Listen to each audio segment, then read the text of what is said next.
नमस्कार साथियों, जय हिंद। अभी हम आपको बता दें कि 6 दिसंबर को जो प्रोटेस्ट हुआ था और प्रोटेस्ट में जिस तरह से चीज़ें सामने आई, सामान्यीकरण को लेकर जो जो विवाद था और बीपीएससी द्वारा आयोजित इस विवाद को कहीं न कहीं एक मुकाम हासिल कराने के लिए जो लगातार विरोध हुआ और विरोध के बाद पुलिस प्रशासन द्वारा जिस प्रकार से आरोप लगा, उसमें छात्र नेता दिलीप की गिरफ्तारी हुई थी।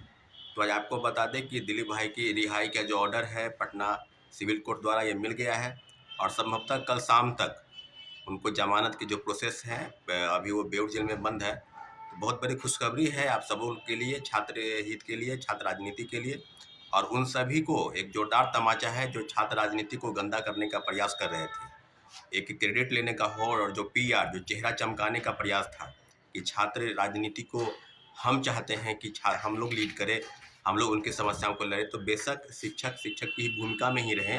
उनका एक आदर्श होता है, उनकी मापदंड ये होती है कि छात्र अगर किसी भटकाव की स्थिति में आए, किसी समस्या में उलझे, तो उनका निवारण, उनको हल दिखाने का प्रयास या उनके समाधान का एक तरीका क्या होना चाहिए, ये शिक्षकों की तरफ से होता है।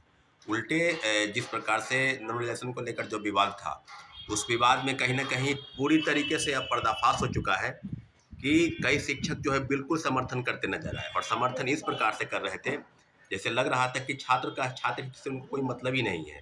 पूरी तरीके से मीडिया चैनल द्वारा दिए गए बयान के बाद और पूरी तरह से शिक्षकों ने ये स्पष्ट कहा कि हमने समर्थन नहीं किया है। तो बीपीएससी सेक्रेटरी ने स्पष्ट तौर पर कहा कि ये दोनों शिक्षक पटना में, जिनको अब छात्र रंगा सियार और गुरु घंटाल के नाम से संबोधित कर रहे हैं, बिल्कुल बखूबी उनको पर्दाफाश कर दिया है कि यही शिक्षक थे जो छात्रों के आंदोलन को दो धड़ों में बांटकर और उनको एक अलग दिशा देने का प्रयास कर रहे थे। और इस पूरे प्रयास में जो बलि का बकरा बना वो हमारे साथी दिलीप भाई बने। तो मुश्किल से जो कानून है, जो भले ही देर होती है पर अंधेर नहीं होती है, जिस तरह से आरोप लगाए गए पटना पुलिस द्वारा, उस आरोप में निराधार साबित हुई और पटना सिविल कोर्ट से उनको बेल मिल गई है। तो साथियों, बता दें कि जिस प्रकार से सिविल सेवा की परीक्षा लगातार अडिगता के साथ प्रोटेस्ट हुआ, शांतिपूर्वक प्रोटेस्ट था और कई छात्र छात्राओं को चोट लगी। तो हम लोग चाहते थे कि हमारी एक और डिमांड थी कि 20 से 25 दिन कम से कम परीक्षा की तिथि बढ़ाई जानी चाहिए थी, क्योंकि जो शारीरिक रूप से और मानसिक रूप से उपापों की स्थिति में सामान्यीकरण को लेकर बीपीएससी लगातार शिक्षकों के साथ बैठक कर रही थी। आपने प्रेस नोट जारी किया कि हम छात्रों के साथ भी कई कई चीज़ें सामने आई थी कि छात्रों के साथ बैठक भी करेंगे। वो बैठक भले ही नहीं हुई, लेकिन कहीं न कहीं इस स्थिति में थी। कभी आप मल्टीपल सेट क्वेश्चन की बात कर रहे थे कि हमने जिलों में भेजा है। तो पूरी तरीके से बीपीएससी द्वारा ही ये उपजा विवाद था और जिसमें प्रोटेस्ट के बाद इस विवाद को ख़त्म किया गया। तो हम लोग लगातार ये बात कर रहे थे कि सरकार द्वारा आयोजित इस तरह के विवाद पर हम लोग आगे बढ़ें और आने वाले समय में दिलीप भाई की रिहाई हुई है, हम सभी छात्र छात्राओं की जीत है। और जिस प्रकार से व्यवस्थाएं बनी है उसमें पेपर लीक, धांधली सेटिंग और कई तरह के विवाद विभिन्न आयोगों और संस्थानों द्वारा लगातार किए जा रहे हैं। तो पेपर लीक, धांधली सेटिंग रोकने का प्रयास तो हो नहीं रहा है, दूसरी तरफ छात्रों और अभ्यर्थियों को दिग्भ्रमित होना पड़ रहा है। कई चीज़ें हैं जो सामने आई है। तो अब मुश्किल से जो चीज़ें अब आगे की तरफ बढ़ेगी, उसमें हम लोग की एक मांग थी, 2 मांग और बाकी थी।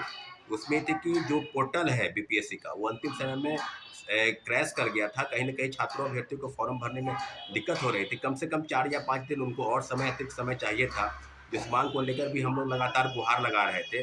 डेलीगेशन के रूप में BPSC chairman, deputy CM Shri Vijay Sinha और कई लोगों के साथ मुलाकात हुई, परंतु अभी तक वो बात नहीं बनी है। दूसरे तरीके से बात की जाए तो कई कई अभ्यर्थी ऐसे हैं जिनका सेंटर 400 किलोमीटर, 500 किलोमीटर दूर है। महिलाओं के सेंटर जो पहले गृह जिले में होते थे, उनके बगल के आसपास के जिलों में दिए गए हैं। तो जो खामी बीपीएससी की तरफ से है, उसमें सुधार न करके छात्रों अभ्यर्थियों को परेशान करने का प्रयास किया जा रहा है, बिल्कुल से उचित नहीं है। लेकिन खैर, जो लड़ाई लड़ी जानी है छात्रों अभ्यर्थियों की तरफ से, उस लड़ाई को अंतिम मुकाम तक जरूर पहुँचाया जाएगा। और बात ये है कि साथी दिलीप की गिरफ्तारी जो हुई थी, वो बिल्कुल बेकार गिरफ्तारी थी, उनको बलि का बकरा बनाया गया। तो इसलिए हम लोग में, छात्रों और अभ्यर्थियों में बहुत खुशी का वातावरण है कि उनकी रिहाई हो गई है साथियों। धन्यवाद, जय हिंद।